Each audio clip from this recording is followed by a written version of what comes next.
What's happening, everybody? Thank you for being here at All Access Live with Kevin Rankin. Do me a favor, if you came here from any place other than YouTube, before we get started, go to the link below. Go to youtube.com/@accesskevin. Subscribe to this channel. Make sure you like this video. You know you will.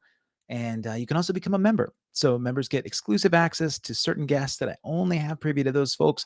So make sure that if you don't become a member, at least subscribe to the channel, like this one, share it with your friends. And also, please go check out this amazing sponsor. 5-Star Guitars is based in Beaverton, Oregon. And if you want to be a guitarist like my next guest, you can take lessons, you can do repairs, you can get accessories, and get a massive discount if you use the promo code of All Access Live when you check out. And if you're ordering from any place other than Oregon, you also will benefit by paying no sales tax. So order online, go to 5starguitars.com. Now, my next guest is an amazing guitarist that A Flock of Seagulls got to perform with in Plymouth, California a couple weeks ago. I loved the way this guy played, and I think you guys will too. So with no further ado, please welcome Austin Moe. How you doing, sir? Good. How are you? I'm great, man. Thank you for taking this afternoon to hang out with me. This is kind of like our little backstage hang that we didn't get to do at the winery. Yeah, it happens. Yeah. That as you know, mutual friends of ours. You did a show with Jeff Keith from Tesla the other day, and just ran into him at the airport yesterday in Denver, and we chatted about the gig that you guys just did for charity, and he just raved about how polite you were. And I have to say, since you and I met and you've been communicating back and forth by email, you are so kind, Mr. Rankin. You don't have to talk. You don't have to call me that. So from this point forward, it's just Kevin. All right, okay. We're good that way. All right. Yeah, of course. Right on, man. No, I've had a very not old-fashioned, so to speak, but my parents were very much focused on instilling that I didn't, let my head grow to the size of Texas when I was learning how to play guitar. Are your parents musicians as well? No, but my dad's brother was, and my mom's dad's brother was. So it like hops around in the family lineage. Yeah. And when you were being raised with a little bit of that respect aspect, it's sort of cliche, right, for rock and roll to be dirty and gritty and and maybe less polite than you might be. But what kind of stuff were you listening to when you first started out? Oh, Lord. So the very first song that I taught myself was off of the, gosh, what album is it? I want to say it's the second or third AC/DC album. It's TNT. Right on. Okay. And I looked up how to play TNT by AC/DC. And of course, this little guy with a fedora on his head, Marty Schwartz, popped up. He's like, this is how you play an E minor. And I was like, E minor? I've had this guitar in my hand for 2 minutes. I'm playing a chord. Yeah. And it's just one finger up and down and up and down and up and down. And my dad showed me Dio and UFO and Kiss and Black Sabbath. And my mom showed me, Hank Williams Jr., Senior, Johnny Cash, and all the goods. And even more modern, like Brad Paisley. And so I've had a lot of, while I was learning how to play guitar, a lot of different things that I was listening to, not just like what you saw me play, like Peter Frampton and stuff and Bad Company. But the way that was the most inspiring for me to continue to learn guitar, which is, you might find kind of entertaining, I still find it pretty funny, is my dad would pay me $0.25 for every riff that he could recognize. No way. Okay. Yeah.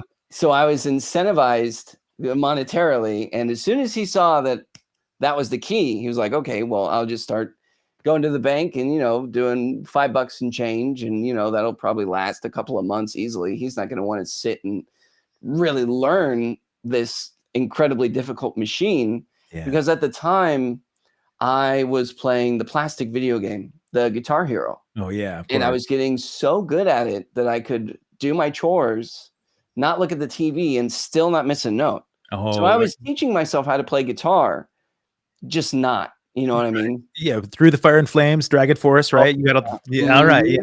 Yeah. Awesome. In the metal, Tenacious D, and those set lists, as they were called in the game, also really expanded me to like Alice in Chains and like the kind of like that similar style of the 80s rock, but Yeah. they were, I think, from the 80s. For me, it's like late 70s to about the beginning of the 90s was still that core, like old fashioned, so to speak, rock and roll Yeah.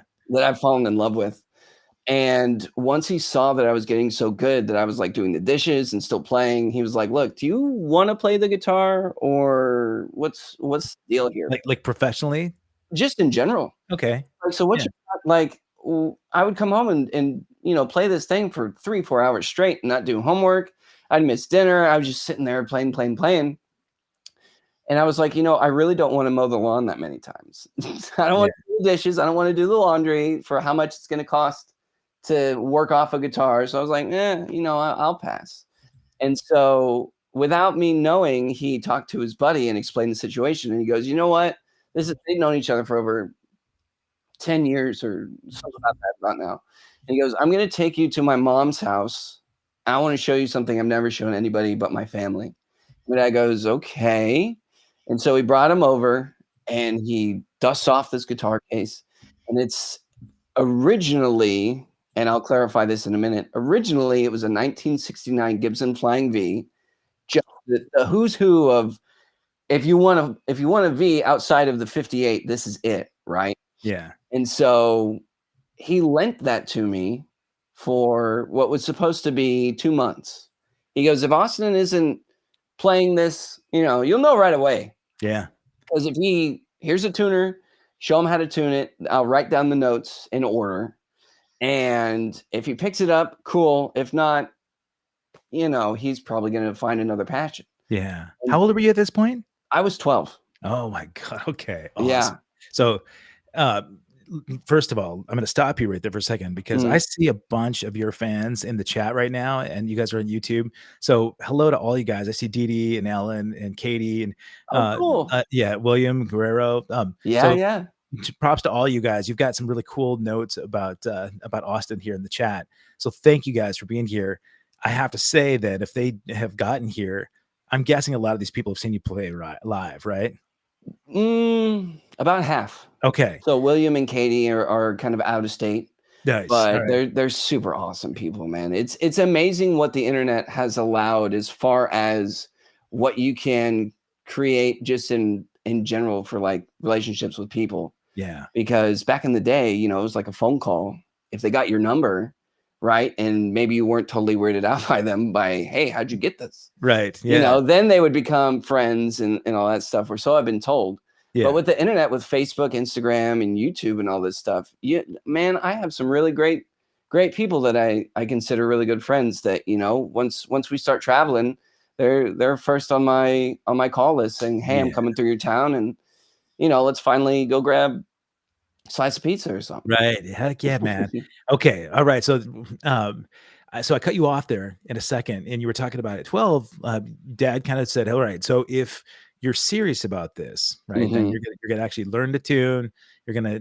There's more people, Ted and Angie. Look at you guys. Let's go, Sarah Hendricks. All right. So as they have questions for you, I might shout those out. But I love this transformation. So you're 12 at this point. You were playing Guitar Hero up until that point. And this Flying V that was unveiled to you from your dad. This is your dad that brought it out?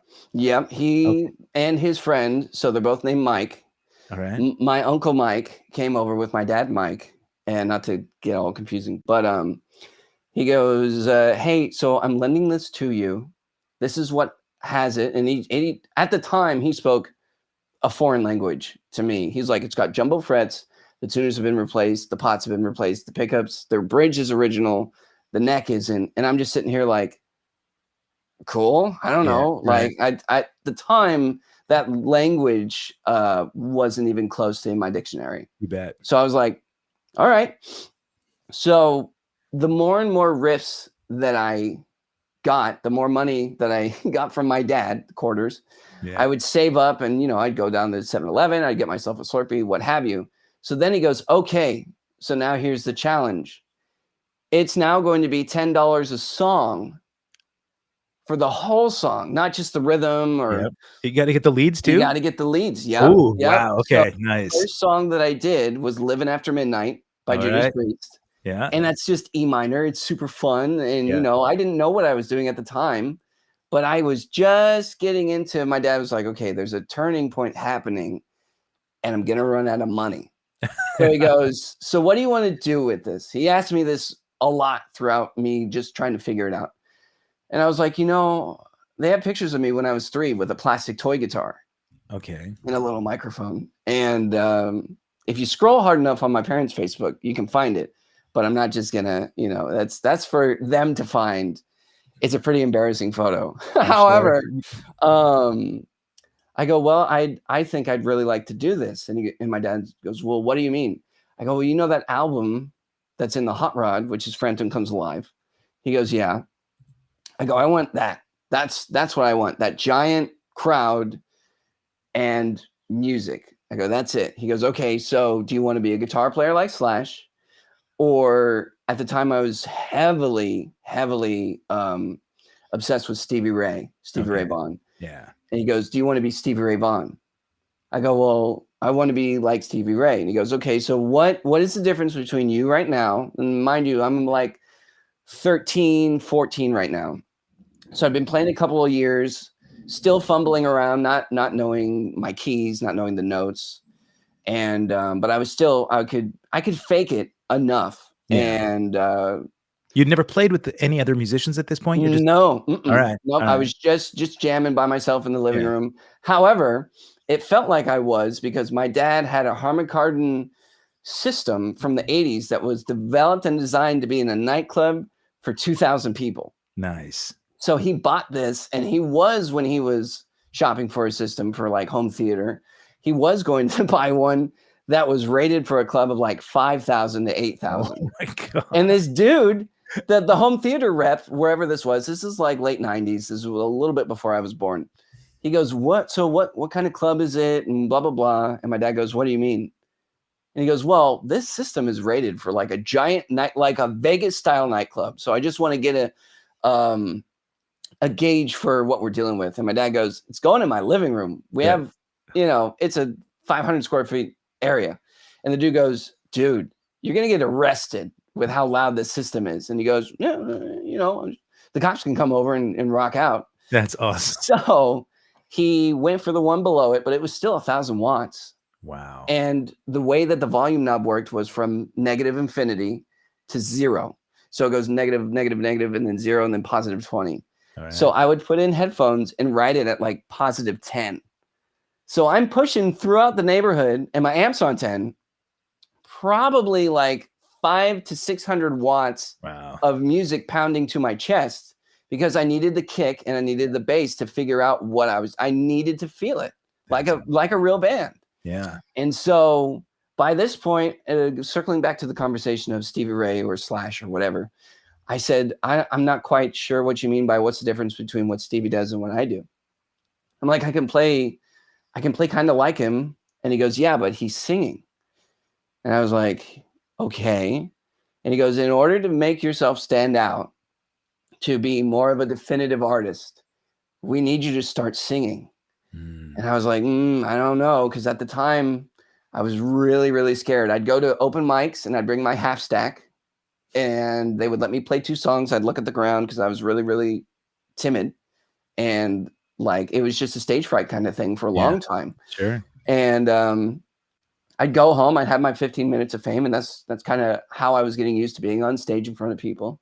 Where was this? Is this set near Sacramento or? Yeah. So there's a little tiny coffee shop that might hold 30 people. It's called Shady Tree Coffee. It's in Roseville.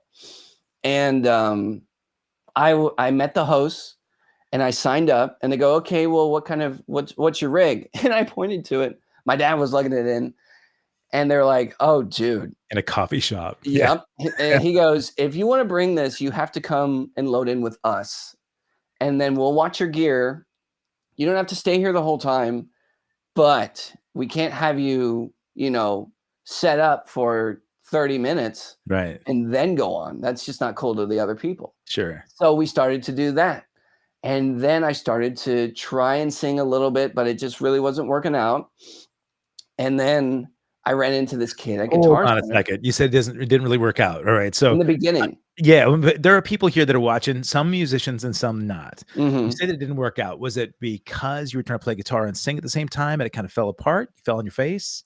Sometimes, yeah, it Yeah, was getting that separation between the two yeah, because I was so nervous in general being on stage. sure. It took a very long time to get comfortable to just expose that vulnerable part. A lot Yeah. of people don't know or don't recognize that as a musician when you're starting, it's a very personal thing Oh, to yeah. go, okay, I'm gonna go in public and I'm still learning and potentially crash and burn, You bet. right? Yeah. What So do you remember what that experience was for you? Like, because I mean, I actually love crash and burn stories. I think it's mhm. fun because that is what makes you a real well-rounded stage performer. So what was that like? Did you get feedback from the audience? Like, hey, dude, you might uh, consider it different.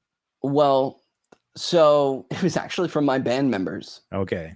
When I was learning how to sing and I didn't know proper warm-ups yet, I would just like kind of talk during rehearsal. And like Whole Lot of Love, for example, Yeah. I'd be like, wanna give you my love, dum bum bum, wanna give you right. It's very monotone. But then when we do it live, I would try and sing like Robert Plant Yeah. or like Stevie Ray. Right. And every time one or both of the band members that I have, I've always ran as a three-piece. Um, they would come up to my parents and be like, dude, Austin can't sing. Oh, Like, I don't know what's going on, but he's great live. yeah. And in rehearsal, I don't, you got to talk to him and maybe find a singer. It was find a singer, find a singer, find a singer for so long. And within that time frame, so now fast forwarding to I'm 15, 16 area. Okay. Okay. I'm at this jam at a bar on a Sunday at 2 in the afternoon with my then buddy.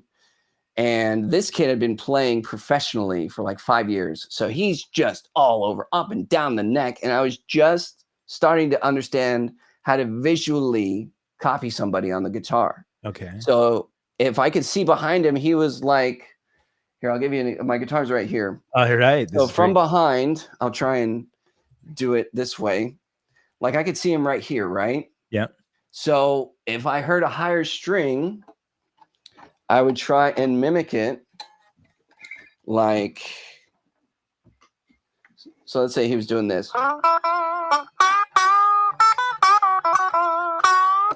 Right? But I can't see him.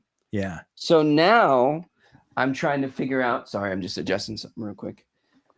Oh, my walk got turned on. There we go. I would go, okay, well, I know it's not lower. Yeah. I go, it has to be higher. So my ears were developing. Mhm. So the better that I got at that, the quicker that I was picking up on riffs from records that I've been listening to, like Stevie Ray Vaughan Live, Bad Company, AC/DC, all this stuff. And at that jam, I got introduced to the bass player's wife. And he goes, hey, do you know who Ike Turner is? And I said, yeah, everybody knows who Ike Turner is. Yeah. He goes, okay, well, my wife is his daughter. And I was like, oh, yeah, okay. Yeah, Right. sure. We're Yeah. in, the middle of nowhere, Right. basically, in this club. And you're married to, I was like, okay. I was young. So a lot of people had said a lot of things. Nobody at that point had like actually meant it. Sure. So I took it with a grain of salt. And he goes, do you want to meet her? And I was like, what do you mean? He goes, she's right there. And I was like, yeah, let me go meet her. And he introduced me to her. Her name is Twana. And she goes, hey, do you know Old Love by Eric Clapton? And I said, no, I don't believe I do. And she goes, can you learn it for me for next week? I really want to play with you. I really like your style. Wow. And at this point in time, grab my guitar again. I was doing a lot of the Stevie.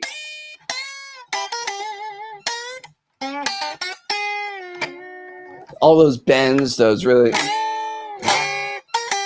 right? Nice. And so she goes, can you learn Old Love by Eric Clapton? I said, of course. And I come home.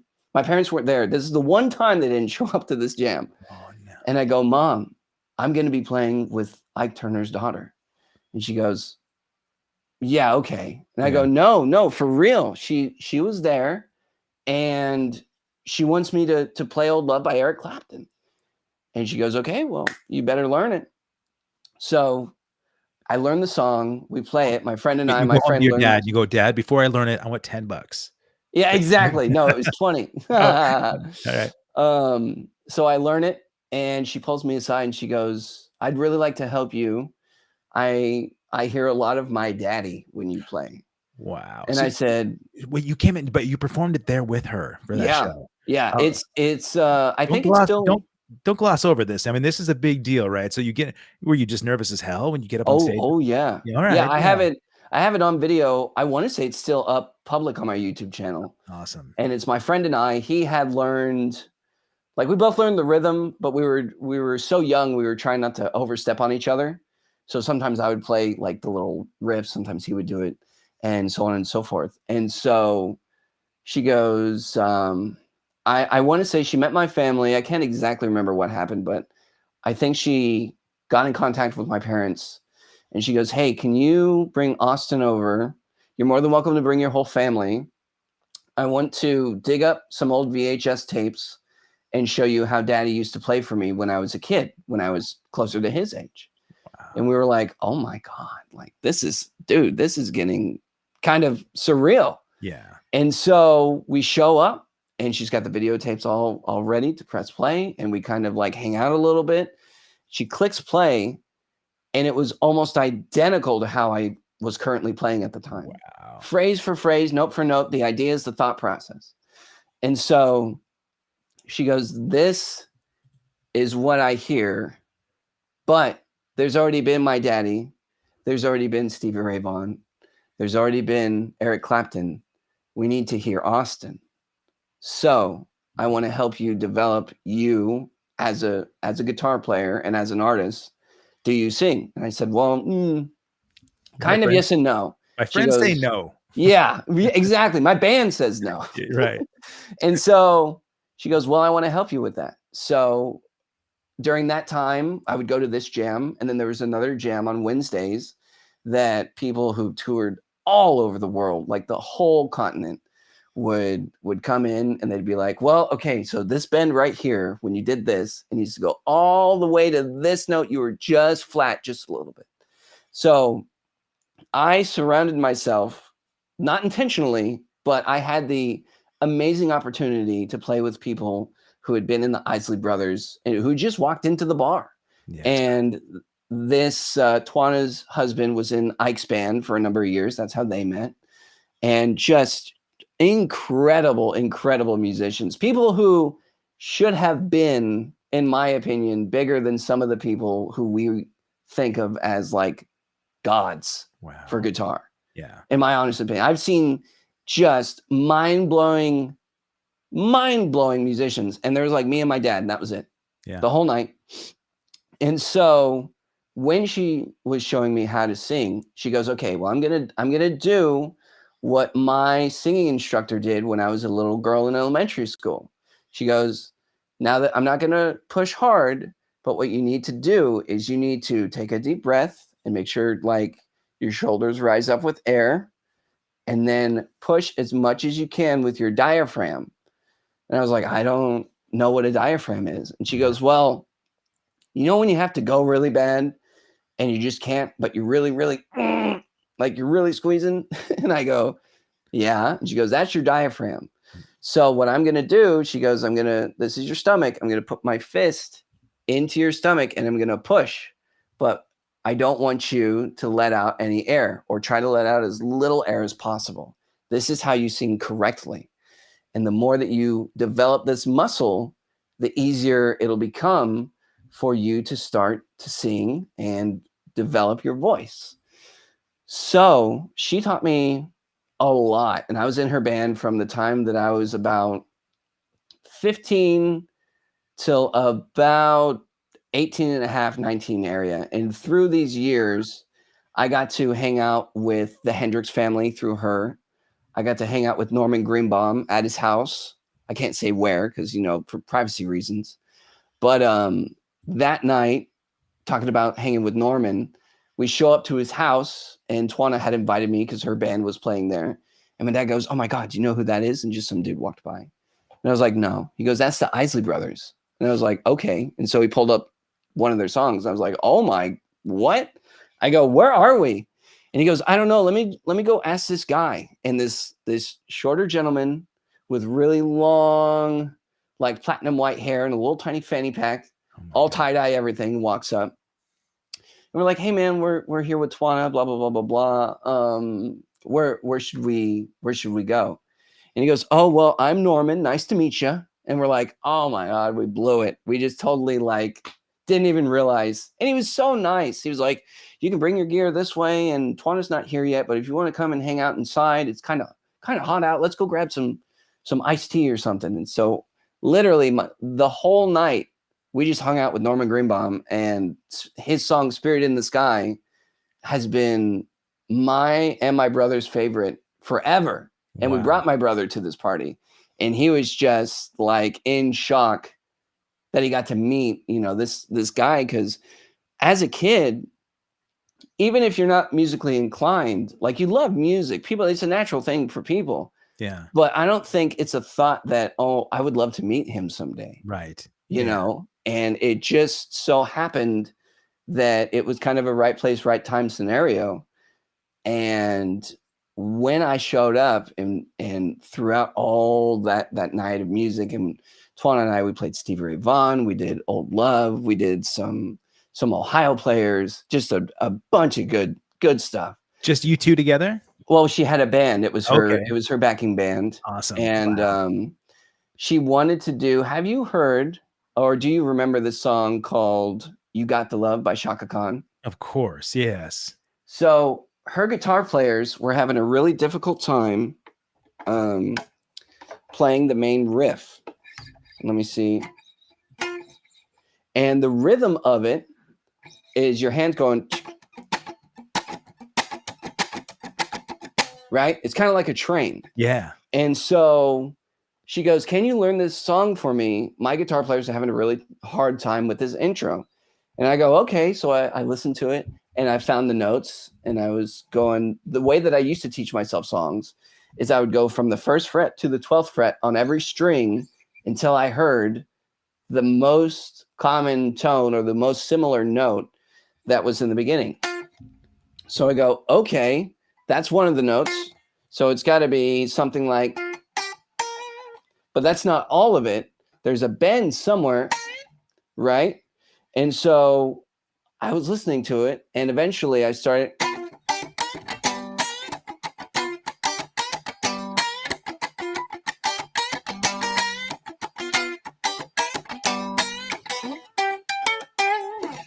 And I showed up to the show, to Norman's gig, and I started doing that.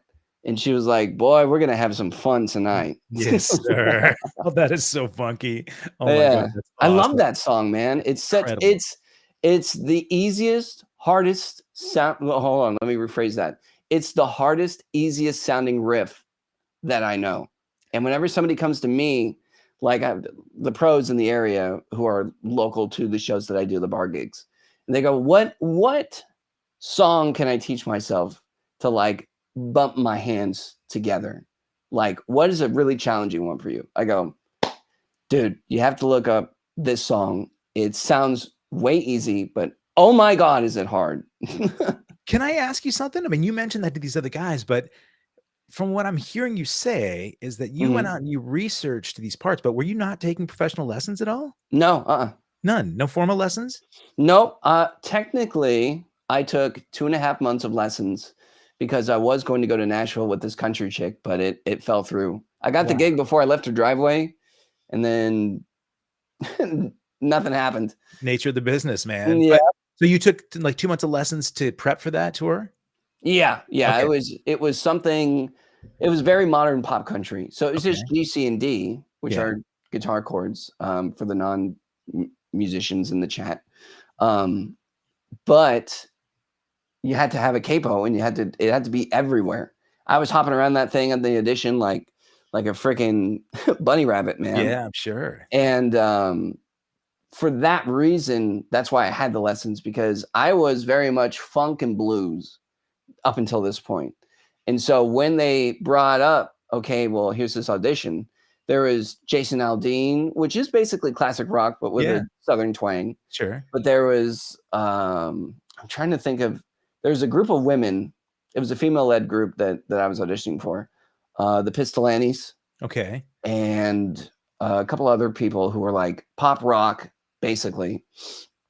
And they were so different in the way that they wrote the chord arrangements. I was like, man, I want to do good on this audition. I need help. And one of the guys who hosted the open mics, who I had met years ago, was a guitar teacher. And so I asked him, I'm like, please, I really need some help. My audition's next week and I have 30 songs that I need to learn. Wow. And I got them all down. And when I got there, for the audition? Yep. And when I got there, we played none of them. Of course. They just weren't. Yeah, and her dad goes, okay, so you know all those 25, 30 songs? I go, yeah. He goes, we're not doing any of them. Oh my God. I said, huh? And he goes, yeah, so we're going to test your ear and we're just going to throw this song on you. And it was Pontoon by, I can't remember who it was. And I picked it up right away and he goes, okay, well, we'll call you. And got the gig. And then as the story goes, I just didn't hear from him. Oh, but she's doing great. Yeah, no, she's doing great. She's local. I go to her shows and she's still incredible voice, awesome person. Yeah. It just, sometimes the shoe fits and sometimes it doesn't. But sure. You're fairly young, but you've been in the business a while. And I have this conversation with so many of my friends that have been in the business 40, 50 years, right? I mean, there's those kinds of stories never end. Oh, drummers, I mean, this last couple of months, right? The biggest drummers in the world have, just for whatever reason, they no longer have that gig. And they're incredible drummers, Josh Freese from the Foo Fighters, right? Right. Yeah. And there was no disclosure about personality things. I cannot imagine anybody having a personality conflict with you. You're about the kindest person I've met. And I appreciate it, man. I mean, really, and that's an amazing quality, because the other part that I talk about with other friends of mine, that there are a million amazing musicians out there. You and I both know right. this, yeah. right? Oh yeah. And the hang is so important, that performing with other people, the personality connection that you get, whatever kind of chemistry that you can have with other artists, that's the key, more than the musicianship. And if you can get both, you get amazing musicianship along with camaraderie, then that's a win, right? So perhaps for whatever reason that didn't work out, but I would imagine, besides the formal lessons, even the experience of not getting the gig probably changed you and the way that you perform, or the way you pursue gigs. So, I mean, what do you think would be the biggest sort of gain that you got from that show, that gig not happening? Well, it definitely showed me that even if you're super prepared, right? Like I was doing, 90 to 95% of the songs. It was just so much. It was just, they literally gave me less than 2 weeks. Here's a whole 3-hour set. Go for it. And I was bummed in the beginning. I was kind of let down. I was like, man, I haven't heard anything. And the way that I found out was we went to this brew fest or something, and she was playing with a guitar player. And I was like, well, that explains why we didn't get a call back. And so my dad and my mom were both there to walk me through it. And they're like, look, in life, there's basically, and this is all facets, not just music. Yeah. Even job applications, right? You can go in, you can have your bachelor's, master's, whatever, everything to the T, and they'll choose Bob just because they like Bob a little bit better than you. And it's nothing personal, but you can't let that eat away at you, right? Yeah. If I sat down and put down the guitar and just because, my first audition didn't go well, I'm done. Yeah. That's not the way to approach it. The way to approach it for me is, okay, well, that's fine. I wish them the best. But what from what I did, from what I know that the steps that I took, what could I have changed or improved for the next time if I have another opportunity? Yeah. you know? Let me add to that. Now, it was a fantastic reflection that your parents gave you when you did that audition, and somebody goes in for a job interview and they choose Bob over you, even if you're more qualified. Mm, Most likely, too, and I'm speculating about your situation, but chances are really good that they knew Bob before. It's right. all about who you know, right? So Oh, yeah. connections and networking. So Mhm. be Bob, right? Be that person that gets the call, right? I Yeah. mean, when I because I talked about Josh Freese. Josh Freese has been the guy that everybody called for the last 30 years in all these bands. He got the Foo Mhm. Fighters gig, but he'd played with everybody from Sting to Devo and Perfect Circle and everybody in between. So Right. I'm glad that your parents gave you that perspective and that it didn't deter you from wanting to move forward. Oh, yeah. Yeah, I was like, "You know what? Well, then watch out." You Yeah. know what I mean? Right on. Nice. That's the attitude, not in a, like, in a boastful way, Yeah. but in a, "Well, you coulda had me, and Yeah. now look what I'm doing," sort of a deal, Awesome. Love you it. know? Confidence, man. Yeah. Yeah. When was that? This was, oh, man, I wanna say, because 'cause I'd been working with Twana, I was still in my early to middle teens, probably 15 and a half, 16 area. Um, and then I have turned down, about 7 management/recording deals because 'cause they've just been, you know, "We want all your everything, and Right. then 75 plus life." And I'm like, "What?" And it's just some of the things that, and I've told, like, Frank these stories, and he goes, "Dude, that ain't even that's nothing. Oh, he knows. Just wait until, the sharks smell your blood. Then Yeah. it's you really gotta be careful." So You Austin, know? guys in the chat, Austin's talking about Frank Hannon, of course, lead guitarist from Tesla, been around a long time and certainly knows a lot of those stories. And there's a big Tesla connection with you, right? I mean, you just did this Yeah. cool gig with Jeff Keith, and but how did you and Frank connect? So, it was a long story long, as I call it, but I'll try and condense it just for the sake of, attention spans. But I have an uncle, we'll call him, his name is Ted, and on my 21st birthday, he goes, "Hey, have you ever seen Tesla?" And I go, "No, I didn't really know who they were, at least so I thought." And he goes, "Well, would you like to?" And I was like, "Yeah, sure." He goes, "Cool. We have third row, middle stage." And I was like, "What?" And he Uh, goes, "Yeah, I thought of you immediately because you remind me a lot of Frank. I've been watching them." This is my uncle talking to me. He goes, "I've been watching them since they were doing the Oasis Ballroom as City Kid." wow, And I was like, "Okay." And he goes, "That's like 35 years ago." And I was like, right. "Oh, oh, okay." And it was like, "Yeah, let's do it. This will be awesome." So I messaged Frank as a photographer. His name, you might know him or heard the name. His name is Frankie James, Okay. and he's an awesome, awesome dude. Super cool. I met him through Twana, so we had a connection already. And I said, "Hey, I'm turning 21. My friend, my uncle, got me tickets. I'd like to surprise him with just a quick hi from Frank. Is that possible? Could I don't want to hang out Yeah. backstage, even if Frank comes down to the gate and just says a quick hello. I'd love to repay, so to speak, part of that favor to my uncle." And he goes, "Oh man, I'd really love to, but I think their list is all full, and I just got booked for a Corvette, so I'm flying out that night." And I was like, "Oh man." And I told my mom, and I was like, "Mom, this is what's going on. I don't know. I really, really want to surprise him with, meeting Frank or meeting Jeff or somebody in the band, just to, kind of reminisce in how he used to be able to see him." And she goes, "Well, doesn't Frank have Facebook?" And I said, "Yeah." And she goes, "Message him." I was like, "You want me to message the lead guitar player of Tesla for his hometown show that they do once a year?" She goes, "Worst he can say is no." That's right. And I said, "Yeah, okay." So I wrote this very nice and polite, "Hello, my name is blah blah blah. I'm 21, going to be. I'm an artist. I'm currently, X, Y, and Z, like Turner and all this stuff." And I said, "I'd really appreciate it if I could at least come back and say hello, just as a thank you to my uncle. And he goes, hey man, I know who you are. I've been watching you for a couple of years, and let's do it. He goes, Wow.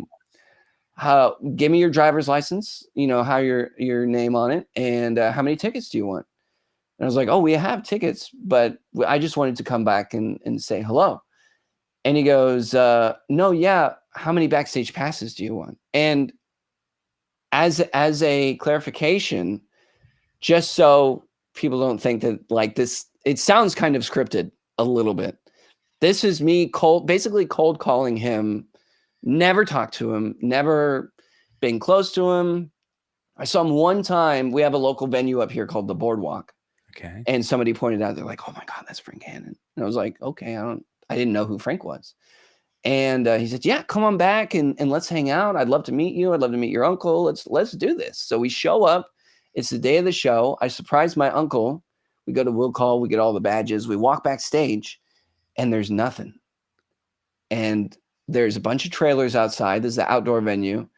And I'm like, well, I'm not just going to walk around knocking on doors. So, that was cool, but I guess Frank is busy. So we walk back and we're watching Buck Cherry and we're rocking out. And I get this phone call and he's like, hey man. And I was like, oh, hello. And he goes, don't you want to see me? Like, don't you want to say hi? And I was like, yeah, but we just came back out. Nobody was around and we're certainly not going to interrupt your process of getting ready for a show. And he goes, oh, dude, just come on back. It's cool. We're hanging out right now. I'm going to send X, Y, and Z. I'll tell him what you look like, and you just come meet him at the gate. So we walked in, and Frank was just the nicest dude, man. He was so polite. I asked him a bunch of questions, and he was very transparent, like didn't withdraw anything. And he goes, hey, so like, what's your deal? And I was like, what do you mean? He goes, it's kind of like the same conversation I had with my dad. He goes, what do you want to do? I go, well, to sound cliche, I want to do what you do. And he goes, okay, well, do you write? I said, kind of, but they're not that great. And he goes, all right, well, let's stay in touch. I want you to come up to my place and I want to bring your best songs. I want to see what you have. And I want to help you write. And this is in 2019, the beginning of it. And I was like, oh my, okay. So we do the show. It was awesome. I hit him up. I say, thank you so much. This was just an incredible experience. I'm so thankful. And I left it at that because I didn't want to come off as, what can you give me and what can I get out of you? I never want to, even if they're friends, even my best friend, I never hit him up and go, hey, well, I want to see you, but I need you to come and do this for me. Like, that's not at all how I was raised or anything like that. And Good so job, Mom and Dad. Yep. And my dad and I would go to his house and we're hanging out. And he goes, so he asked me again, what do you want to do? And I go, with music. And he goes, yeah. I go, well, quite honestly, I want to play stadiums. I want to do like you and Def Leppard. And he goes, well, and he puts his arms around my dad and I, and he goes, well, let's get writing. And so from there, I built my relationship with Frank. We did a couple of shows, and it was such a pinch me moment that I have to understand that it was such a rare opportunity that was given to me by Frank, and he didn't have to do that. Yeah, and of course. Mind you, he didn't charge me at all for the songwriting sessions.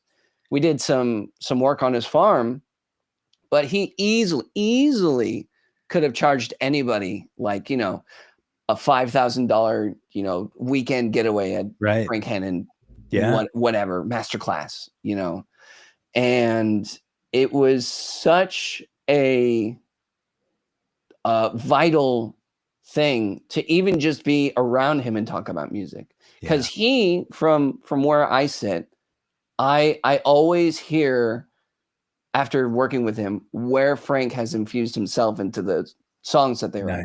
Yeah. Because he's very much Southern rock. Yeah. Like very, very Southern rock. Sure. So the acoustics, the slide, the slow melodies, or even the breakdowns. Yeah. with a little bit of like orchestration or whatever it may be. I was like, okay, this is Jeff, this is Brian, this is Troy, and here's Frank. Yeah. You know, and when we were songwriting, he goes, okay, so what is your favorite song that you have? Show me your notebook. And like we discussed a couple of weeks ago, I want to see what you've written. And I said, okay, I have this song idea, and I had a verse and what I thought was a chorus. And he goes, okay, I like these, but we're going to flip them. So this is now your verse. This is now your chorus. Interesting. And I said, okay. And he goes, so what key is this in? And I said, it's just words. I don't have anything. He goes, okay, well, pull out your recorder on your phone. Let's cycle through not the apps, but the recordings that you have, your ideas. And I go, okay. I go, oh, I just wrote one down earlier before I came here, but it's on my computer at home. Let me call and see if anybody's home to get them to play it for me. Nice. And while I'm on hold, while I'm trying to walk them through, how to open it up and all this stuff and open the right project, I start playing this idea. And this is going to sound a little funky at first because I have to drop tune. This is super. I love this. This is so So I'm on the phone, right? I'm sitting like this, phone's in my cheek, and I go.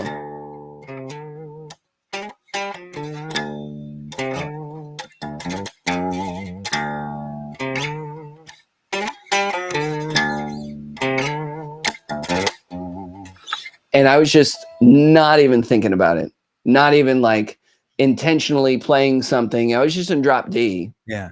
And when I say drop D, that means my first string for the non-musicians who are watching. We tune it down a whole step or 2 notes from the original note that it's supposed to be. So rather than the note being right here, it's now down to here when it's open. But Frank goes, whoa, what was that? What was that? And I was like, what do you mean? He goes, whoa, do it again. And I said, Frank, I don't know what I just played. He goes, hold on, what tuning are you in? And I said, drop D. And he goes, okay, let me grab my acoustic. And so he goes, I think you're doing something like this.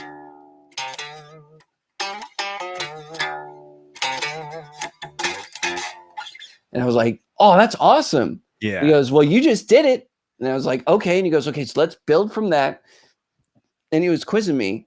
He goes, what chords go with the key of D?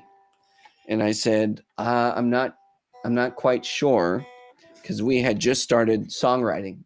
And he goes, okay, well, for me, I really like D, right? And he goes, and you can play all the strings because it sounds pretty thick, and the D and the A complement each other. And I said, okay. And he goes, what if we start with a D chord, right? Because we're in the key of D. I said, okay. And he goes, what if we go to B flat? And I said, okay. We can try it. He goes, okay.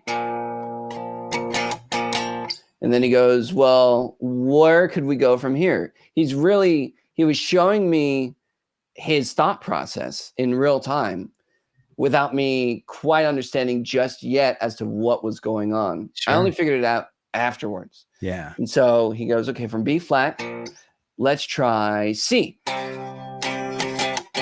And then let's go back to D. And at this time, we knew we wanted the river part, the I'm going down to the river. We knew that was the chorus. We kind of had like a scat version. And he goes, this is exactly how the chorus was written, the main part.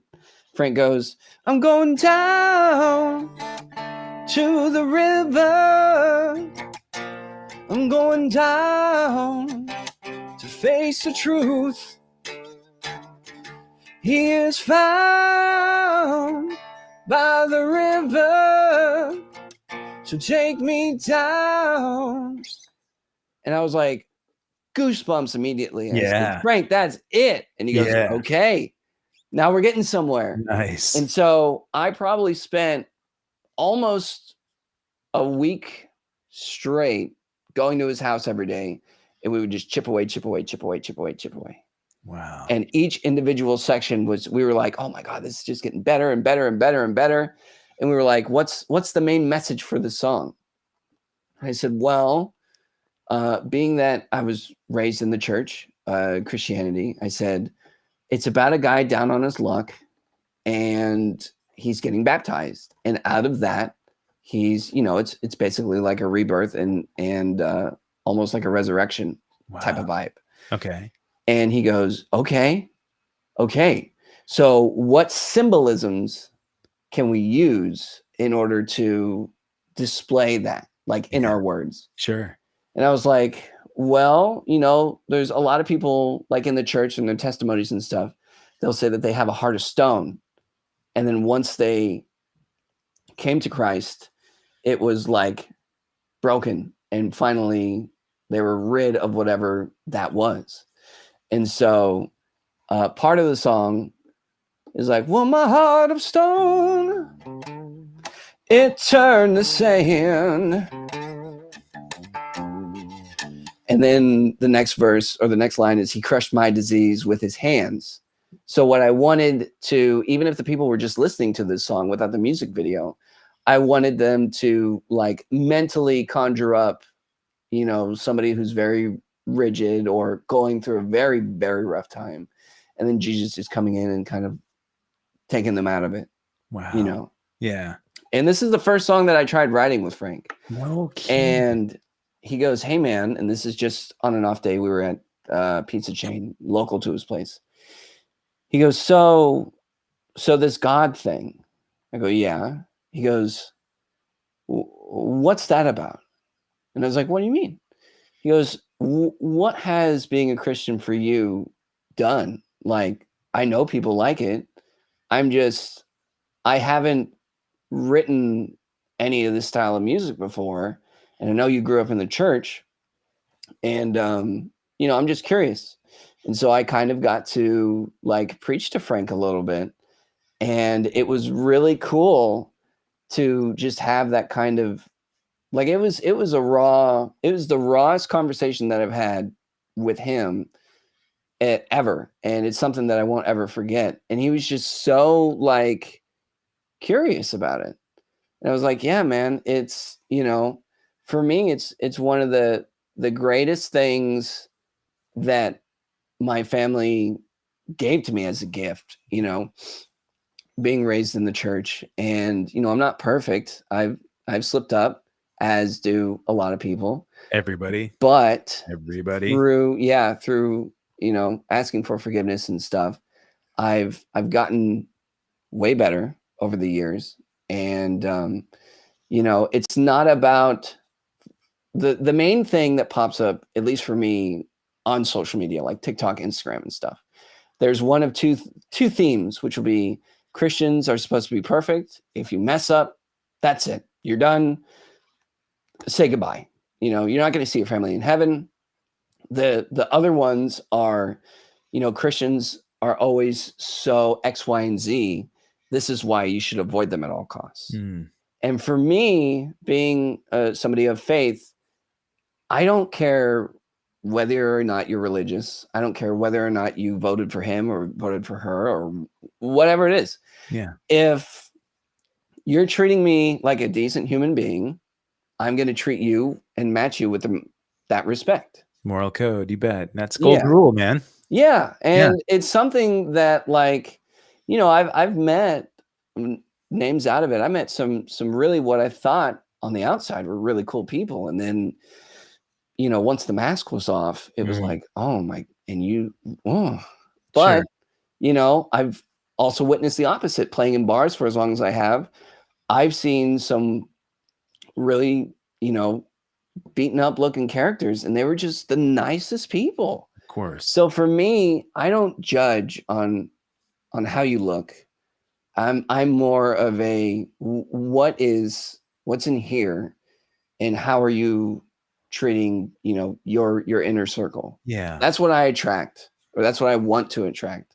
I want to get that, like, no stress, like you were mentioning, just that really good environment around me. Because the way that I operate is I reflect a lot of who I'm around. So Yeah. like when I was with Frank, I was starting to pick up his like speech patterns and his thoughts. It sounds a little weird, but the way that he processed music. Yeah. And when I was with Twana, same thing. And even with my current producer, when we were together out in Boston, um, it's just been a really kind of a delight to be able to do what I've done and even meet people like you, man. I mean, it's a really, I have to constantly put myself back into the look. Not everybody gets to do this. Yeah. No, you're And right. there are several people who want to do this, including myself. But the experiences and the opportunities I've been given so far have been so incredible that when I get down in the dumps and when I can easily as a human go, oh well, man, they're playing with, they're on tour with, they're on this, and comparing yourself, and what if I'm not doing enough? Yeah. I have to go, okay, well, this person, Frank didn't have to acknowledge me at all. He could have said, oh, hey, I appreciate it, but Right. we're full. Twana, she didn't have to do what she did for all those years. And Norman Greenbaum hanging out with me. Yeah. And, the list keeps growing. And I'm really forever thankful for even hanging out with you right now. It's something that I want to constantly remind myself, as quote unquote bad as a day could be, I've had so many great encounters and great memories and things I'll hold forever in my life, that it's it's way better than it is. Buddy, I think, well, you touched on a lot of things that that I resonate with. Your expression of gratitude is something that I have to focus on all the time. And I think one of the things that really drew me to you at the show that we did together at the Mhm. winery, which is incredible winery too. It was awesome. Oh, And it's great. I want to go back. yeah, I know the production and the people there, that was phenomenal. Mhm. But I watched the way you interacted with people, and even earlier in the day at soundcheck during your set, I had a friend that came down and he brought his son. It was just 13-year-old kid. Yeah. Couldn't get into the winery later, but he wanted to come and watch you play at soundcheck. And we went down, and you introduced yourself, and you were you could tell you're a very humble person. But I have a feeling that you sort of project yourself the way that Frank did with you. Frank has had, I guarantee, thousands of people reach out to him through Oh maybe yeah. Facebook, certainly on, in person. And there's something about you that he saw, that there was an opportunity for you to grow. He saw the passion that you have. And I'm really glad to hear that the writing piece happened, because he could have taken his energy anywhere else. You're right. And the fact that he did want to invest that with you, I think is a beautiful thing. I mean, props to him, Oh yeah. but Yeah. props to you I too. owe him. Our deal is I owe him an original, not a kit car, an original Cobra, and it's got to be red. Wow. Well, that's a lot of commitment right there. That um, I know you've got a handful of folks that got here late too in this chat. And so shout out to all Mm, you guys. I appreciate you being here. What you might have missed is that Austin just broke down the whole intro and the writing session of The River, this single that he put out. Um, Before we went live, I kind of threw this at you and I said, "Hey man, would you be up for playing a little bit on the show?" And oh I knew yeah. it was super late, but man, would you want to do some jamming? I would love to hear you play some rock and roll. Yeah. I have two ideas. Okay. Like we mentioned, I could play that song, or if you want to give me like 2 seconds, I can set up a looper and I can do a little bit of that sound check that you saw me do. Awesome. And I'm leaving it up to you. Yeah, let's do that. Let's definitely grab Okay. the looper. While he's doing that, you get that ready, and I'll Yeah. tell people really quick. All right, Yeah. guys. Here, hold on. While Austin gets this together, I'm going to take him off camera for just a quick second, and I'm going to ask you to do me a favor. I would love it if you go down here. If you've not done this, subscribe to this channel right here, youtube.com/@accesskevin. there are over 350 other episodes, some really cool episodes from people that you probably know. If you're a friend of Austin's, you probably know Steve Brown, who plays with Tesla as well.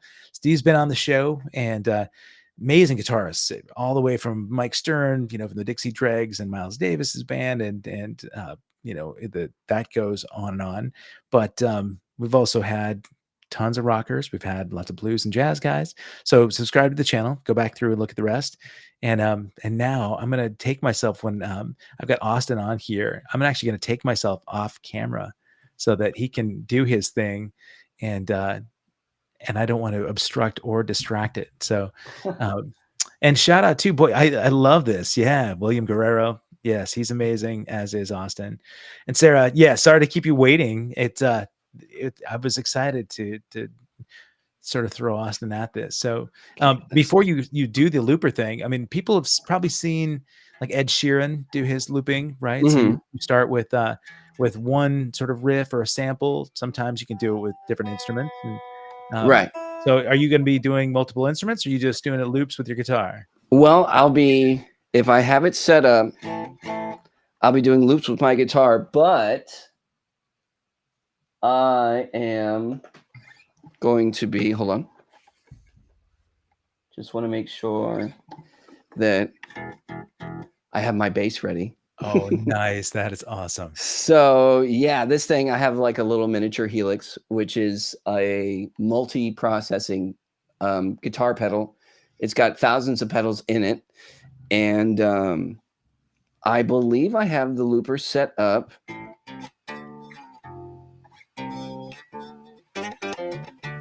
So hopefully, now this is, as you said, it was last minute. This is literally live. So I might have to tweak something, but let me try it. It should be fine. I did this a couple of weeks ago. Okay. And I have my little tube over here. Awesome. Little voice box. Okay. Yeah. Guys, so if you get a chance to, make sure you take down this little note. If you go to austinmoexperience.com, you can see some of this. You can also sign up for his mailing list. You can see where he's playing, go back through and look at his previous recordings. But there's a little bit more about Austin there that we haven't talked about. But I'm going to take this link off so that we get to see the full meal deal. We can see you do your whole riff in here. So cool. austinmoexperience.com. I'm going to take myself off camera. And ladies and gentlemen, Austin Mo. Let's see.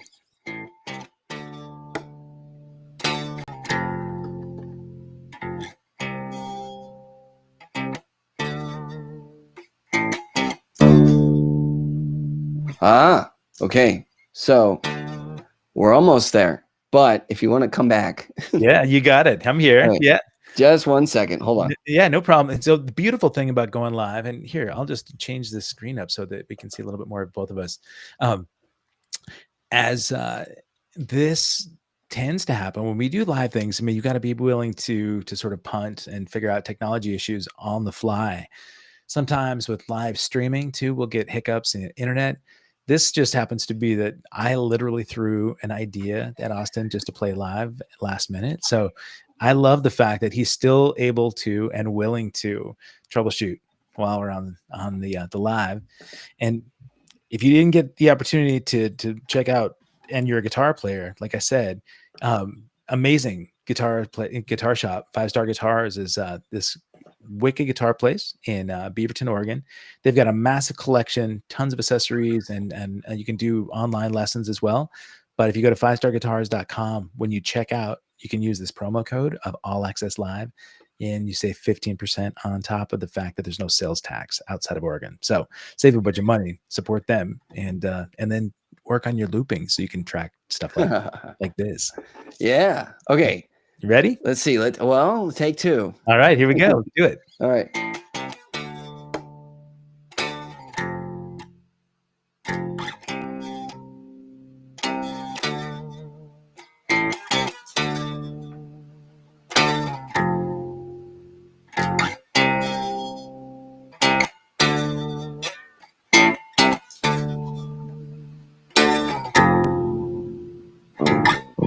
Oh.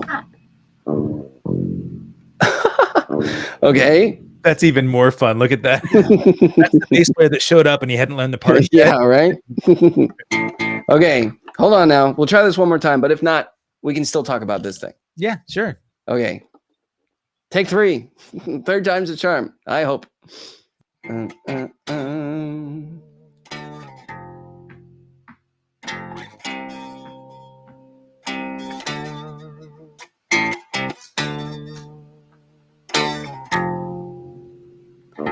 Oh, no, she's still acting up. Okay, well, so much for that. Yeah, it's all right. I appreciate you working on that one. Like, all right, so what else you got? I do have let me make sure that that's off. There we go. I do have a song that you brought up that you liked. Awesome. And it's called Golden Girl. Love it. And we can either talk about it before or after. It's totally up to you. Yeah, well, tell me a little story behind the song.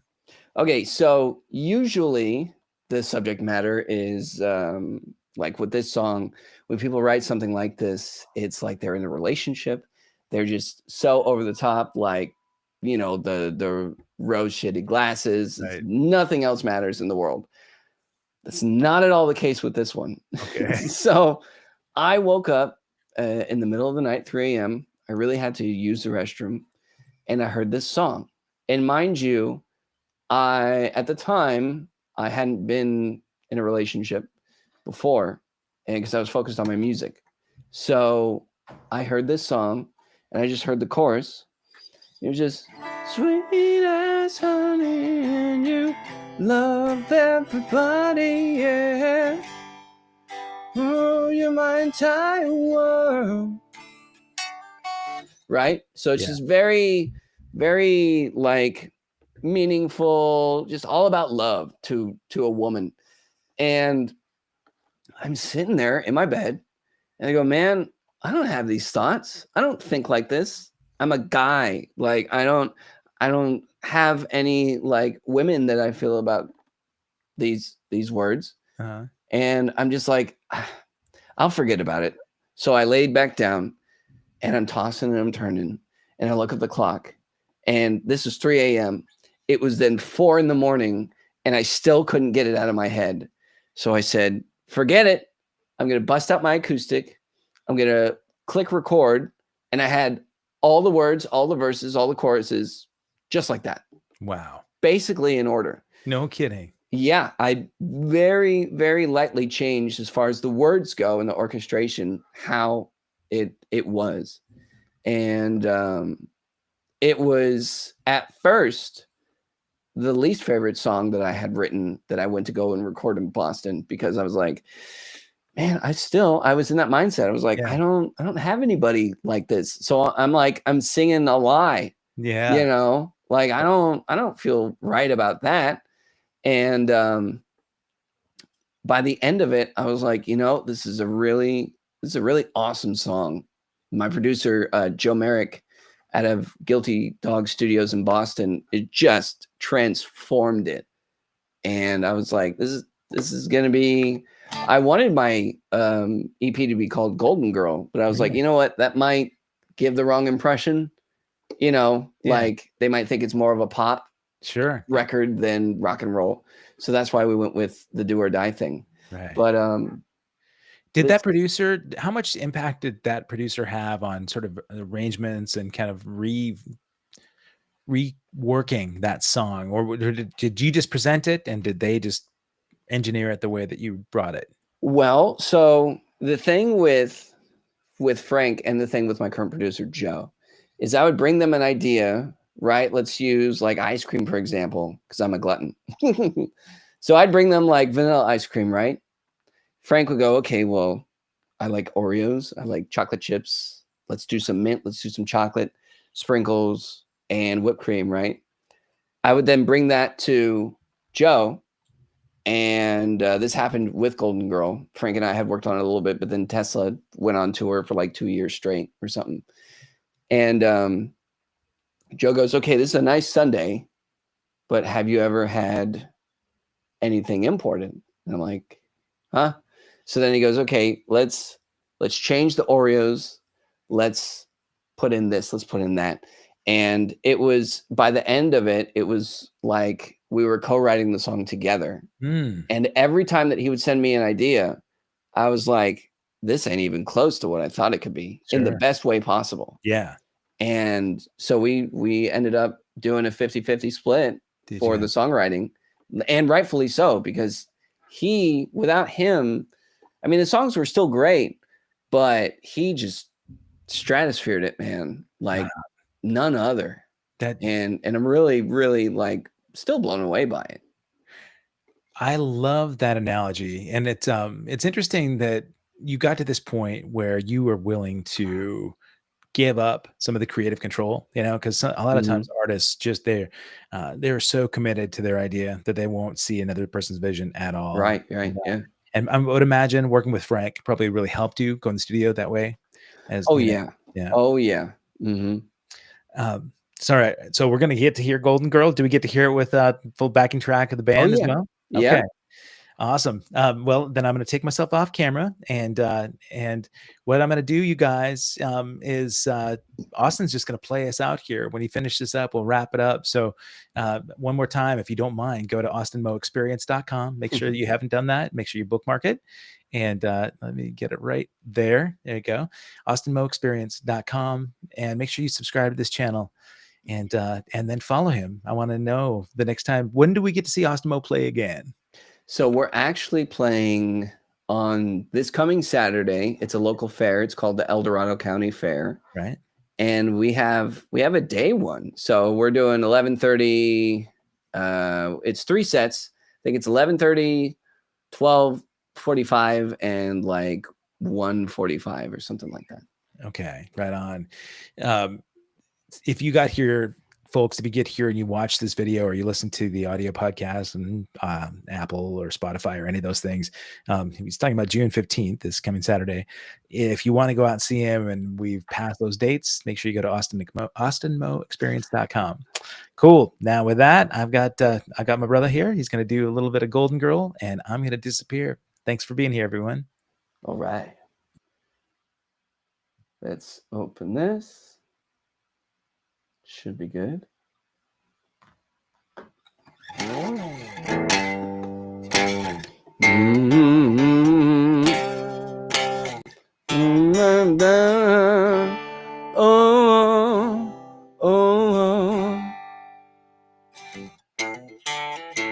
Let me tell you the story about a woman I know.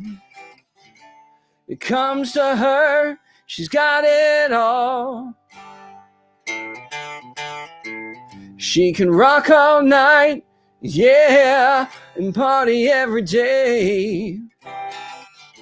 She loves me so fine in every way. 'Cause she's as sweet as honey, and she loves everybody, yeah. Oh, she's my entire world. And she talks like an angel, and she walks so graceful, yeah. Oh, she's my golden girl. All right.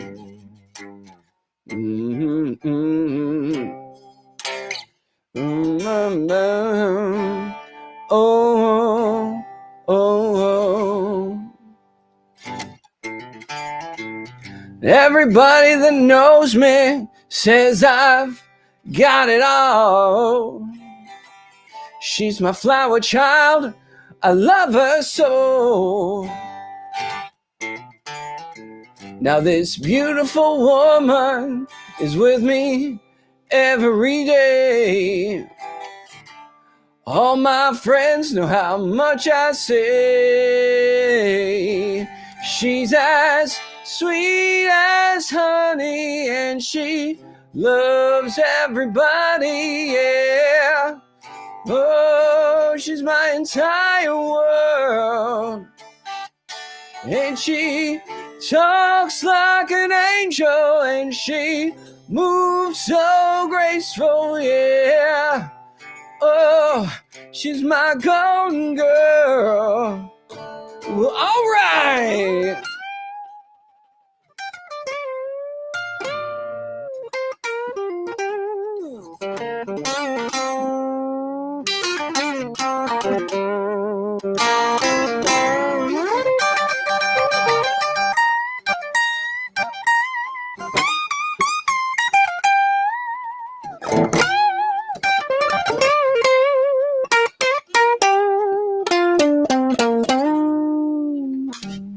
Now please, baby, take my heart and soul. 'Cause you know I love you, girl. I'll give you my all. 'Cause you're as sweet as honey, and you love everybody, yeah. Oh, you're my entire world. And you talk like an angel, and you move so graceful, yeah. Oh, you're my golden girl.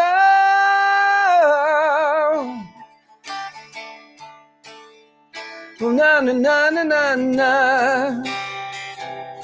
Na na na na. Na na na na. Na na na na na na. Na na na na. Na na na na.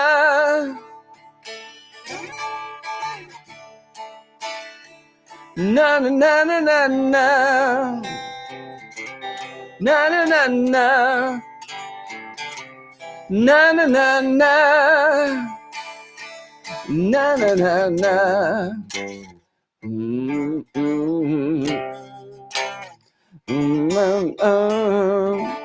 Oh, oh.